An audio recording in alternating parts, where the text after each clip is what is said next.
À la une de l'actualité, Vladimir Poutine a accusé les pays occidentaux d'orchestrer une guerre.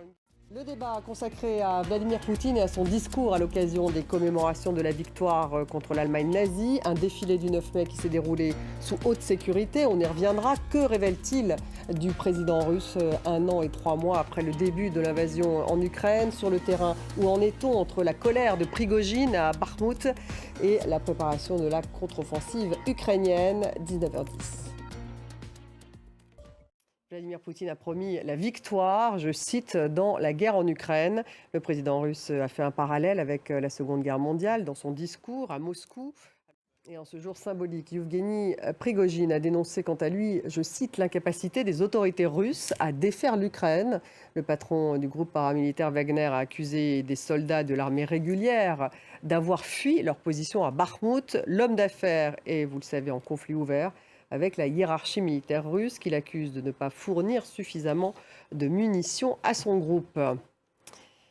Et puis en France, les députés demandent d'inscrire Wagner justement sur la liste des groupes terroristes de l'Union européenne. C'est une proposition de résolution qui a été portée par le député Renaissance Benjamin Haddad. Et puis ce 9 mai, toujours, Ursula von der Leyen, elle, s'est rendue à Kiev pour marquer la journée de l'Europe et afficher son soutien, le soutien de l'Union européenne à l'Ukraine. Volodymyr Zelensky a demandé une accélération des livraisons de munitions. Actualité au Pakistan, Imran Khan, qui a été arrêté. C'était lors de la comparution de l'ancien Premier ministre devant un tribunal à Islamabad. Il devait répondre d'accusations de corruption. Son arrestation a provoqué des manifestations à travers le pays, des manifestations réprimées par des tirs de gaz lacrymogène et par l'utilisation de canons à eau. Noémie Roche. Au RDC, plus de 5000 personnes toujours portées disparues dans l'est du pays. Les inondations ont tué plus de 400 personnes la semaine dernière. Des pluies torrentielles ont provoqué des glissements de terrain et des inondations très soudaines. Marc Pope. Le Robert, nouvelle édition, accélère son intégration du vocabulaire des nouvelles technologies et de l'informatique. Les mots comme métaverse ou encore furteur font leur apparition.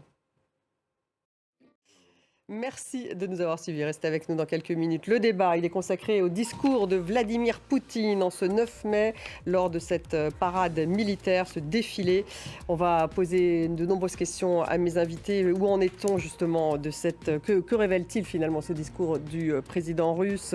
Cette date du 9 mai est-elle devenue finalement clé dans le récit sur la guerre en Ukraine et sur le terrain? Où en est-on? Voilà toutes les questions que nous allons poser à nos invités. C'est dans quelques minutes.